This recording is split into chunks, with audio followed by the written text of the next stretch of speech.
حضرت عیسیٰ کے 600 سال بعد بھی دنیا تاریخی میں بھٹک رہی تھی اور سرزمین عرب تو پوری طرح جہالت اور گناہوں کے اندھیروں میں غرق تھی۔ آج اس ویڈیو میں ہم بات کریں گے عرب شہر کیسے بسا اور کون سی قومیں سب سے پہلے عرب میں رہا کرتی تھیں۔ عرب میں سب سے پہلے قوم عاد حضرت ہود علیہ السلام کی قوم اور قوم سمود حضرت صالح علیہ السلام کی قوم رہا کرتی تھی۔ یہ قوم بڑے بڑے پہاڑوں کو تراش کر اس میں اپنا گھر بنایا کرتی تھی۔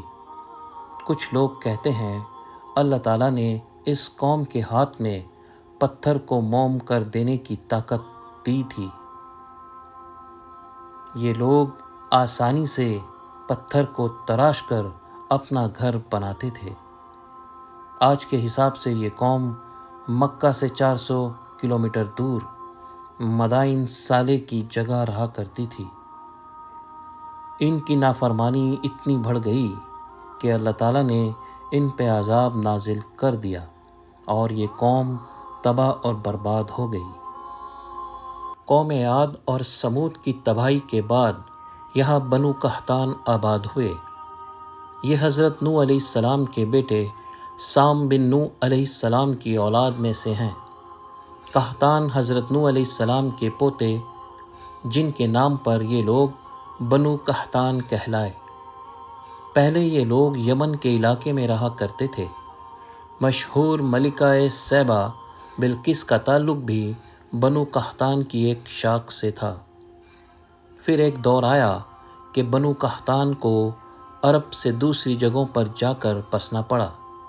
اس کی ایک وجہ مشہور سیلاب تھا، جس کی وجہ سے انہوں نے پہاڑوں میں ایک باندھ بنایا جس میں بارش کا پانی جمع ہوتا تھا۔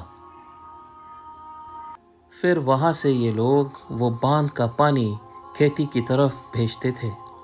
جب یہ باندھ ٹوٹا تو یہ قوم جان بچانے کے لیے وہاں سے دوسرے علاقوں کی طرف چلی گئی، اور ایک وجہ یہ بھی ہوئی کہ جب ان کی آبادی بڑھ گئی تو مجبوراً انہیں یمن سے نکل کر دوسرے علاقے ڈھونڈنے پڑے، جس کی وجہ سے یہ لوگ جزیرہ عرب میں پھیل گئے۔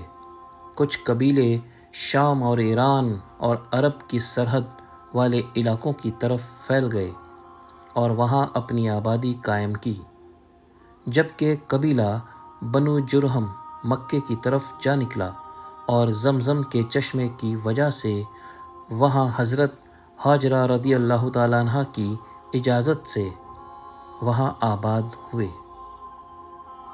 بنو قحطان کا ایک قبیلہ ازد کا سردار ثعلبہ اپنے قبیلے کے ساتھ یثرب، یہ مدینہ شہر کا پرانا نام ہے، اس کا معنی ہے بیماریوں کا شہر۔ نبی صلی اللہ تعالیٰ علیہ وسلم کا یہاں تشریف لانے کے بعد اسے مدینہ کہا گیا، لہٰذا اب یثرب کہنا سخت منع ہے۔ اگر کوئی آج اس شہر کو یثرب کہے تو اسے چاہیے کہ توبہ کے طور پر 10 بار مدینہ کہے کی طرف آئے، اور یہاں جو کچھ خاندان بنی اسرائیل کے رہتے تھے انہیں مغلوب کر کے یہاں بس گئے۔ انہی سے اوس اور خزرج مدینے کے 2 مشہور قبیلے تھے۔ سرزمین عرب پر سب سے آخر میں آباد ہونے والے بنو اسماعیل تھے۔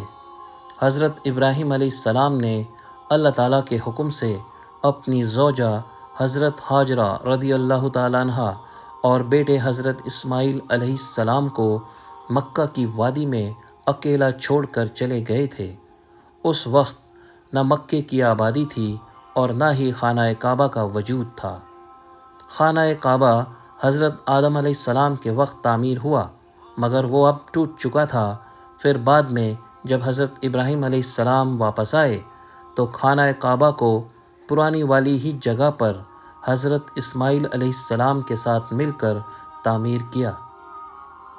دوستو، جب حضرت ابراہیم علیہ السلام نے اپنی پیاری بیوی حضرت ہاجرہ رضی اللہ تعالیٰ عنہ کو اور اپنے پیارے بیٹے حضرت اسماعیل علیہ السلام کو وہاں اکیلے چھوڑا تو ان کو پانی کی پیاس لگی، اور حضرت ہاجرہ رضی اللہ تعالیٰ نے پانی کی تلاش میں صفا اور مروہ پہاڑی کے چکر لگائے کہ کاش پانی مل جائے، لیکن جب پانی نہیں ملا تب حضرت اسماعیل علیہ السلام زمین پر اپنی ایڑی رگڑنے لگے۔ وہاں سے پانی کا چشمہ نکل آیا۔ یہ دیکھ کر حضرت ہاجرہ رضی اللہ تعالیٰ عنہا نے اللہ تعالیٰ کا شکر ادا کیا، بیٹے کو پانی پلایا اور خود بھی پانی پیا، اور پھر وہ پانی کو وہاں تالاب جیسا بنا کر جمع کر لیا، مگر وہ پانی مسلسل نکل رہا تھا کہ پانی تالاب سے باہر آنے لگا۔ تب آپ نے کہا زمزم، یعنی رک جا۔ ان کے یہ فرماتے ہی پانی رک گیا، جو آج تک اوپر آتا ہے مگر باہر نہیں نکلتا۔ حضرت ہاجرہ کے وہ کلمات کی برکت ہے، یہ زمزم پانی آج بھی صرف کعبہ کی بنیاد کے 6 فٹ نیچے پہنچ کر اپنے آپ رک جاتا ہے۔ بنو قحطان کا قبیلہ جرہم کہیں رہنے بسنے کی تلاش میں سفر کرتا رہا کہ ایسی جگہ ملے جہاں پانی بھی ہو، کیونکہ عرب میں پانی بہت مشکل سے ملتا ہے، اکثر علاقہ ریگستان ہے۔ جب انہیں حضرت ہاجرہ رضی اللہ تعالیٰ عنہ کے یہاں زمزم پانی نظر آیا تو وہ اجازت لے کر وہیں بس گئے، اور آگے چل کر اس قبیلے کے سردار کی بیٹی سے حضرت اسماعیل علیہ السلام کی شادی ہوئی۔